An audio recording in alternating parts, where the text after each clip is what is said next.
말씀은 누가복음 9장 1절로 6절까지 말씀입니다. 여러분이 한 절씩 기독해 올리겠습니다. 예수께서 12제자를 불러 모으사 모든 귀신을 제어하며 병을 고치는 능력과 권위를 주시고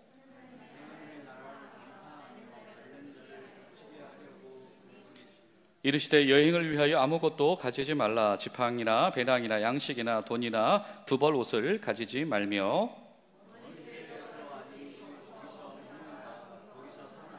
누구든지 너희를 영접하지 아니하거든 그 성에서 떠날 때에 너희 발에서 먼지를 떨어버려 그들에게 증거를 삼으라 하시니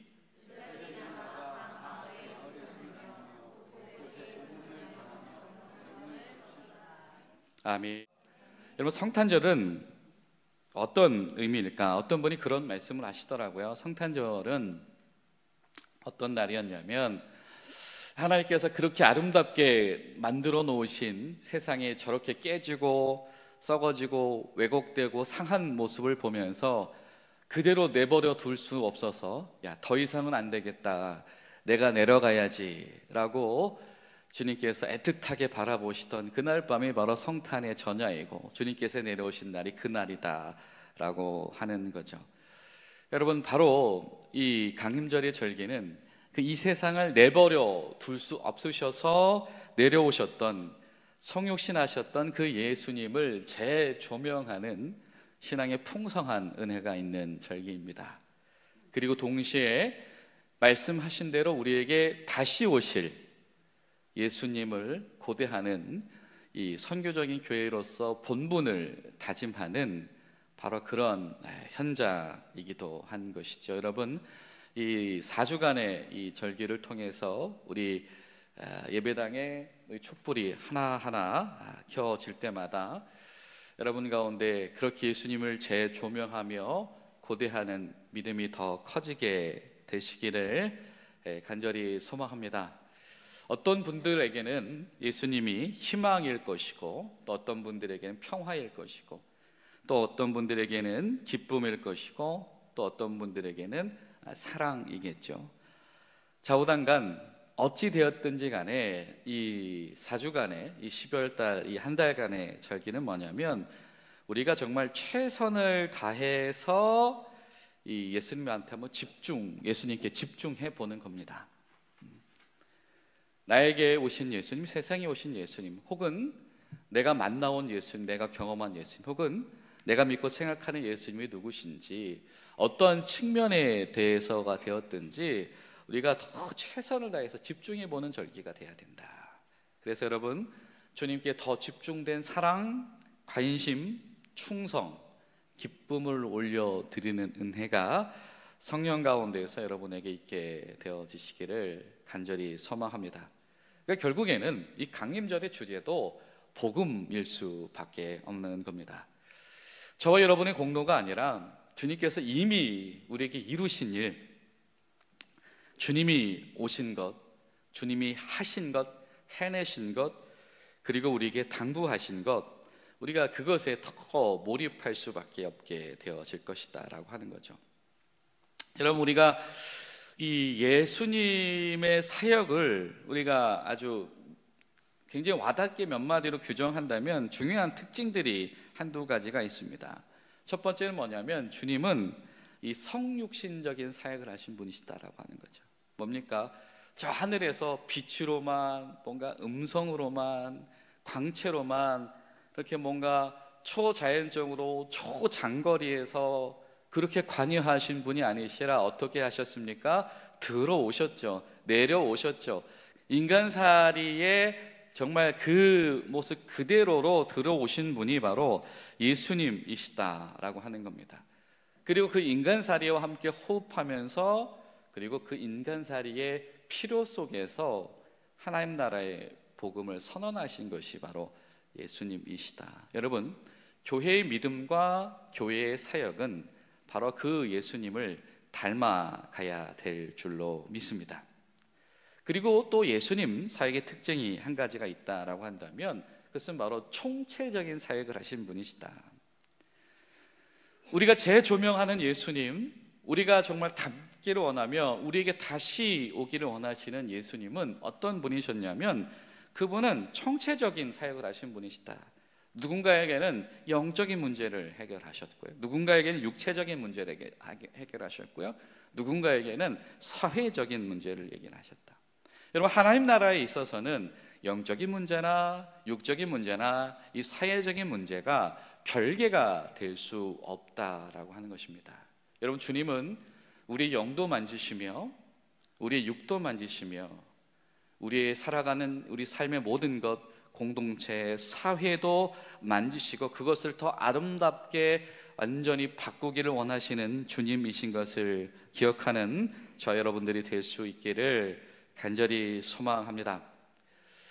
여러분, 저는 그런 소망이 있습니다. 뭐냐면 성탄절에 외롭지 않았으면 좋겠어요. 무슨 말이냐면 우리 가운데 외로움이 없었으면 좋겠다. 당연히 우리가 예수님을 외면하면 안 되겠죠. 그러나 또 예수님 앞에서 교회와 이 성도들이 외롭지 않았으면 좋겠다. 무슨 말이냐면 성탄절에 그냥 교회에 다니는 사람들에게만 의미 있는 사건이 되지 않았으면 좋겠다. 뭐 여러 가지 이유들이 있죠. 뭐 저작권 이유도 있고 여러 가지 이유들이 있고, 그래서 요즘에 뭐 사회적인 뭐 분위기나 경기적인 문제에 있어서 우리가 이 성탄을 우리가 막 이렇게 즐겁고 기쁨으로 누리는 것이 쉽지 않을 수 있습니다. 그런데 과연 그런 이유만 있을 것인가 라고 하는 것, 여러분에게 성탄이 기쁜 날이 되십니까? 여러분, 이게 되게 중요한 사건인 거예요. 여러분, 성탄절은요 저와 여러분에게 굉장히 의미 있고 중요하고 기쁜 날이 되어야 합니다. 왜냐하면 예수님이 이 땅에 오심을 우리가 고백하며 늘 재조명하는 날이기 때문이죠. 할렐루야. 여러분, 예수님이 이 땅에 오신 게 안 기뻐요? 옆에 분에게 이렇게 말해 보십시오. 진실을 말해 보시오. 여러분, 그런 생각 해보면 살아가셨어요? 예수님이 이 땅에 오신 게 좋아요? 아니, 그냥 막연하게 이론적으로 그런 게 아니라 진짜 여러분 좋습니까? 여러분이 감정적으로 아니면 또 여러분의 생각 가운데서 예수님이 이 세상에 오신 게 여러분에게 정말 좋습니까? 생각해 본 지 너무 오래됐죠. 어떤 분들은 처음 예수를 믿을 때 이후로는 생각을 안 해봤을 수도 있어요. 그래서 하나님이 교회 절기를 주신 겁니다. 자꾸 까먹으니까. 기억하라는 거죠. 예수님이 우리에게 오신 것은 정말 좋은 일입니다. 근데 그만큼 두 번째로 중요한 것은 뭐냐면 그 예수님이 오신 이 좋은 사건이 그냥 몇몇 교회 안에서 그래 성탄절은 그 교회에서 지내야지 라고 하는 사람들만의 이야기로 머물러서는 안 된다 라는 안타까움이 저 여러분 가운데 있게 되시기를 간절히 소망합니다. 여러분, 일관성 이론이라는 게 있습니다. 이게 뭐냐면 사람들이 언제 불편함을 느끼냐라고 하는 거예요. 일부 심리학자들이 말합니다. 사람들이 인지 부조화를 느낄 때가 언제냐면 말과 행동이 조화가 되지 않을 때 불편함을 느낀대요. 저는 그 얘기를 듣고 기가 막히다 생각을 했어요. 뭐냐면 여러분, 하나님의 형상을 우리에게 부어주셨잖아요. 믿으십니까? 믿으세요? 근데 여러분, 그 하나님의 본성의 핵심 중에 하나가 뭡니까? 일관성이잖아요. 신실하심이잖아요. 근데 사람이 일관성이 결여되면 불편함을 느낀대요. 하나님께서 우리에게 새겨주신 우리의 본성이 그 불편함에 반응을 하는 거 아니겠습니까? 여러분, 이런 게 신앙 고백이죠. 그러든지 말든지 그런 눈빛으로 보셔도 할 말은 없습니다만은, 여러분, 이런 게 신앙 고백인 거예요. 성경이 말씀하는 하나님의 성품은 일관성이에요. 하나님은 변하지 않으세요. 하나님은 다르지 않으세요. 말씀하신 것과 행하신 일이 다르시지 않습니다. 그런데 사람들은 말과 행동이 불일치하면 불편함을 느낀대. 그런 본성을 가지고 있대요. 그리고 이것은 결국에는 개인뿐만이 아니라 사회적인 신뢰 문제까지도 연결되어진다. 어떤 사회가 신뢰가 굉장히 결여되어져 있는 사회인가? 특별히 지도자들뿐만이 아니고 관계, 개인과 개인들의 관계 속에서 언행 불일치가 경험되면 경험될수록 사회적인 신뢰가 결여되어진다라고 하는 겁니다. 왜냐하면 우리는 불편함을 느끼는 존재들이니까요. 여러분, 우리가 이 강림절의 절기에 이 주목하고 싶은 것이 이것입니다. 무엇이냐면 우리가 처음에 예수님께 집중하자고 이야기를 했잖아요. 그렇다고 한다면 정말 우리가 집중하는 그 예수님이 어떤 분이신가, 그리고 그 예수님이 무엇을 하시는 분이시고 우리에게 무엇을 요구하시는가. 자, 여러분, 우리가 예수님 하니까 약간 친구 같은 느낌이 있어요. 그렇죠? 물론 예수님도 우리에게 나는 너희 친구다라고 말씀하셨기도 했지만, 근데 이런 예수님을 우리가 뭐라고 고백하죠? 신앙적으로 뭐라고 고백합니까? 그리스도라고 고백합니다. 구약의 용어는 뭐예요? 메시아예요. 그렇게 기다리던 메시아입니다. 여러분, 그렇게 한번 오셨으면 좋겠다고, 만나봤으면 좋겠다라고 기다렸던 메시아예요. 주님은 그리스도이십니다. 그렇게 기다렸던, 이 세상에 기다렸던 그 메시아가 하신 일이 무엇인지, 그리고 그 메시아가 우리에게 하시는 일이 무엇인지를 우리가 강림절 절기에도 집중해 보지 않으면 옆에 있는 분들에게 이렇게 말씀하세요. 양심에 화인 맞은 자다. 이미 썩은 살이 되어서 뭘 못 느끼는 겁니다. 자, 어떻게 우리가 그럼 예수님에게 집중할까? 정답은 어디에 있냐면, 따라서 하실까요? 정답은 한강에 있다. 뭔 말이냐면, 여러분, 그 여의도 한강에 가보시면 뭘 빌려주냐면, 뭐 빌려주죠? 예? 아, 돗자리. 아, 제가 그건 생각을 못했네요. 다음에 그것도 한번 묵상을 해볼게요, 집사님. 여의도에 가면 뭘 빌려주냐면 자전거를 빌려줍니다. 그죠? 근데 자전거 중에 이제 개인이 타는 자전거가 있는데요, 다인이 타는 자전거가 있어요. 여러분 타보셨나요? 이런 화창한 봄이 되면 우리 권사님들, 우리 집사님, 장로님들하고 가셔서 한번 자전거 타보십시오. 또 그 중에 2인용도 있고요, 4인용도 있어요. 근데 여러분, 2인용, 4인용 자전거의 중요한 원리와 특징이 한 가지가 있습니다.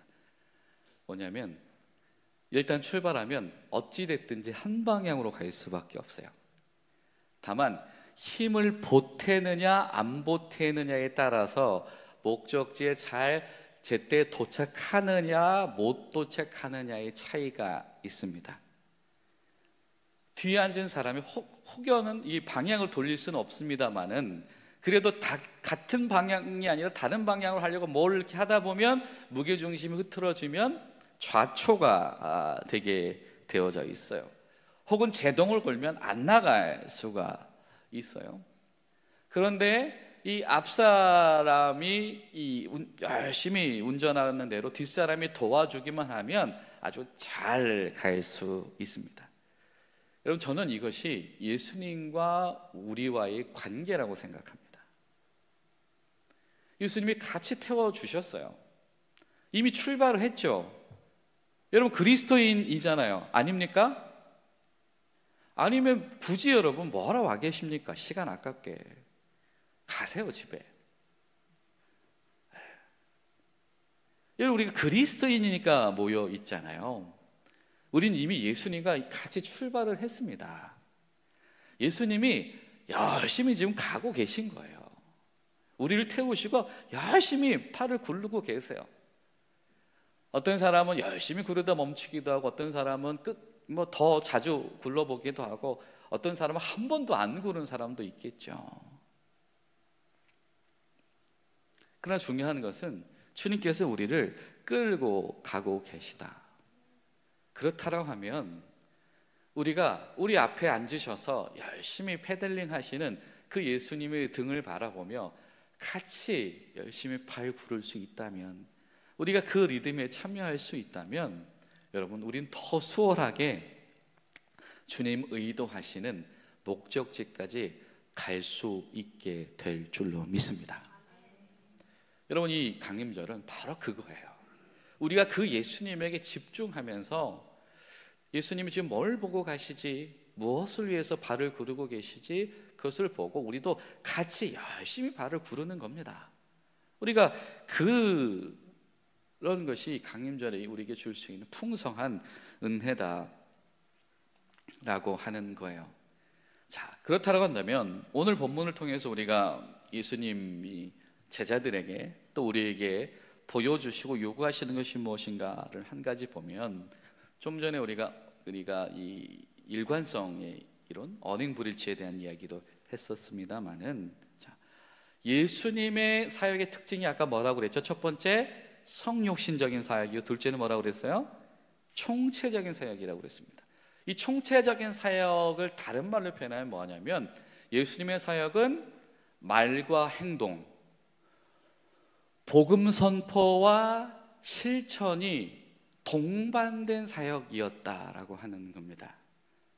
그래서 예수님께서 자신을 따르는 제자들에게도 똑같은 것을 요구하시는 거예요. 오늘 본문 뭐죠? 예수님께서 어떻게 제자들을 어떻게 하십니까? 파송하시죠. 파송하시면서 뭐라고 얘기해요? 1절에 뭐라고 얘기하죠? 그들에게 능력과 권위를 줘서 보내신다. 그래서 너희가 가서 복음도 전하고 너희가 가서 거기서 할 일도 해내라 라고 하는 겁니다. 능력과 권위를 주셨대요. 심지어 6절에 보니까 결국 제자들이 어떻게 합니까? 각 마을에 다니면서 뭐 해요?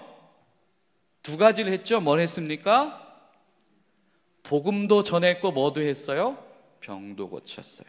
우리말로 이야기하면 메시지를 전달했고 그들의 필요와 어려움을 도와주고 해결해 줬어요. 여러분, 이것이 하나님 나라입니다.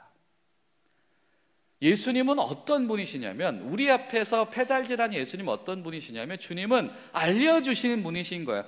저 하늘에서 알려주시는 게 아니라 나한테 와서 내 귀에다 대고 알려주시는 분이에요. 여러분, 몇 분 귀에 대고 이렇게 말씀해 보세요. 우리 성탄절 시즌이니까 다정하게 이렇게 말씀해 주세요. 하나님이 아름답다고 하셨어요. 그걸 알려주러 오신 거예요. 하나님이 이 세상을, 이 피조물들을 아름답게 지으셨다. 그걸 알려주러 오신 거예요. 근데 이대로 괜찮겠냐라고 하는 겁니다. 이대로 괜찮겠냐? 하나님이 아름답게 지으셨는데 이대로 괜찮겠냐? 이 얘기를 전해 주라고 하는 거예요. 그런데 현실의 문제에 막혀서 때로는 질병 가운데, 때로 영적인 어려움 가운데 고립되고 외롭고 어렵다 보니까 그 메시지들을 받아들일 상황이 되지 못하는 겁니다. 그러니 그에게 가서 어떤 사람은 손도 만져주고, 어떤 사람은 머리도 만져주고, 어떤 사람은 발도 주물러주고 하면서 그 메시지가 들려지게 하는 겁니다. 자, 오늘 우리가 읽은 본문 9절 중간에 많은 이야기가 있죠. 뭐도 뭐뭐 하지도 말고 뭐도 하고 뭐도 해라. 근데 이 얘기를 한마디로 압축하면 뭐냐면, 오로지 이 일에 집중해라. 딴 생각하지 말고 집중할 수 있는 여건을 만들어라. 이 얘기예요, 결론적으로 말하면. 근데 그 무엇을 위해서 집중하라는 얘기입니까? 두 가지 뭐예요? 뭡니까? 복음 전파와 병 고치는 일이에요. 메시지를 전하는 일과 메시지를 받아들일 수 있도록 그들의 문제를 해결해 주는 일에 모든 것을 집중하고, 그것에 혼선을 줄 수 있는, 그것에 제동이 걸릴 수 있는, 그것에 다른 일이 될 수 있는 그거를 명확하게 해라라고 하는 거예요. 예수님께서 같이 페달질 하려고 하는데 갑자기 막 페달질 하다 말고 거기서 막 다른 거 뭐 춤 연습하고 그러면 어떻게 됩니까? 춤 연습해도 기쁨이 되죠. 네. 거기서 여러분 스트레칭하고 또 심호흡하고, 그렇죠? 필라테스 할 수도 있죠. 몸 건강 좋죠. 근데 예수님 막 페달질하고 있는데 그 타이밍에 거기서 필라테스를 하고 있으면 어떡합니까? 그게 무익하다라고 하는 것이 아니라 아주 명확합니다. 예수님께서 제자들을 보내는 이유는 명확해요. 제자 공동체를 세우신 이유는 명확합니다. 두 가지예요. 무엇입니까? 복음 전파와 복음을 수용 가능하도록 도와주는 것입니다. 여러분, 교회는요 바로 이것을 위해서 존재하는 이들인 줄로 믿습니다. 예수님의 선포하신 복음은요 바로 이것을 뒷받침하는 그런 정말 사랑에 가득 찬 행동과 한 몸이 되어서 움직여져 있다. 여기 예수님의 메시지가, 예수님이 하신 행동이 이것이 얼마나 파워풀하게 한 몸이 되어지고 있는가라고 하는 겁니다. 자, 여러분 어떠십니까? 우리 가운데 이 두 개를 잘하시는 분도 계실지 모릅니다.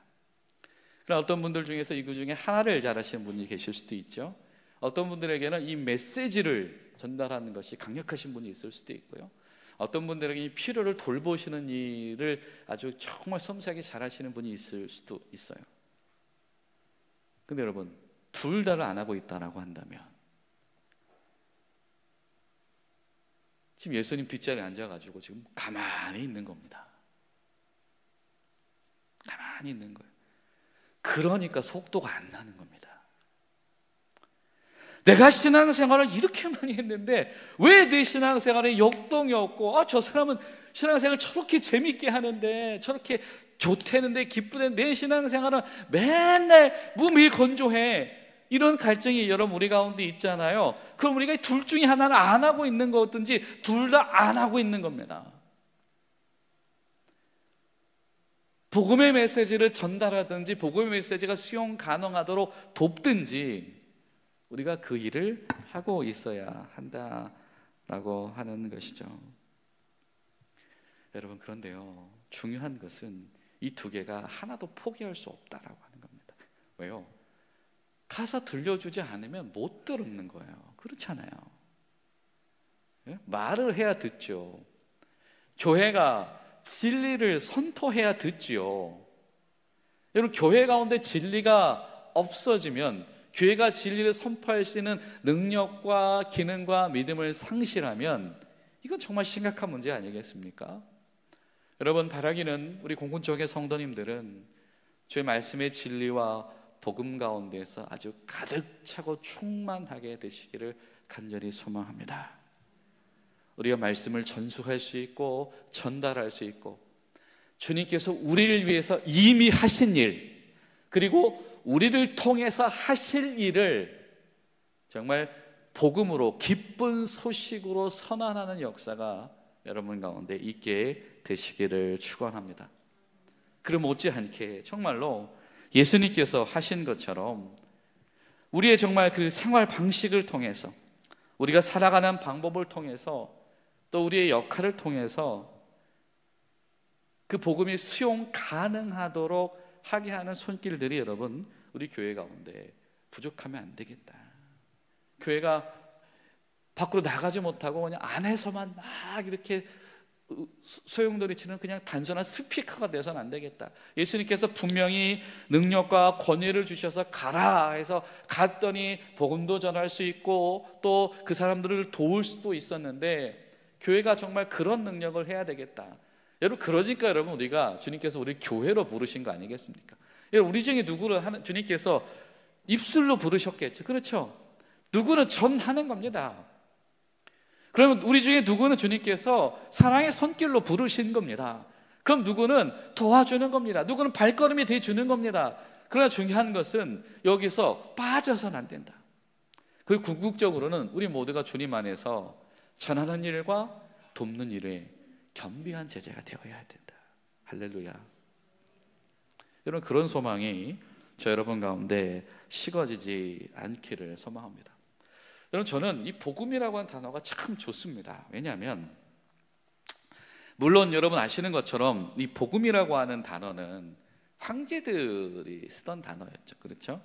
로마의 황제들이 쓰던 단어입니다. 보통 전승, 승리, 그리고 전승에서 승리해서 온 거에 대해 파급되는 뭐 좋은 뭐 연회가 됐든 뭔가 정책이 됐든 뭐 그런 거잖아요. 근데 여러분, 이제 정말 그런 것만 좋은 거냐라고 하는 거예요. 좋다라고 하는 것이 그냥 그 정도에 국한되어 있느냐라고 하는 겁니다. 여러분, 창세기를 보시면 1장 31절에 하나님께서 창조를 마치시고 뭐라고 말씀하셨어요? 힘이 좋았다. 좋다라고 하는 건 뭐냐면,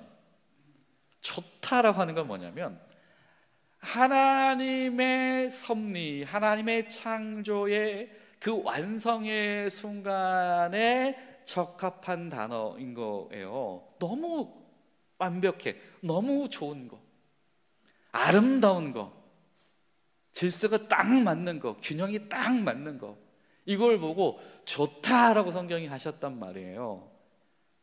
그런데 주님께서 우리에게 이야기하시는 이 하나님 나라의 선포를 뭐라고 말씀하시냐면, 너희가 무엇을 믿어라? 이 복음, 좋은 소식을 믿어라. 하나님이 하나님의 통치를 시작하셨다. 여러분, 이렇게 생각하시면 좋습니다. 예수님의 공생의 사역은 하나님 통치의 미리보기다.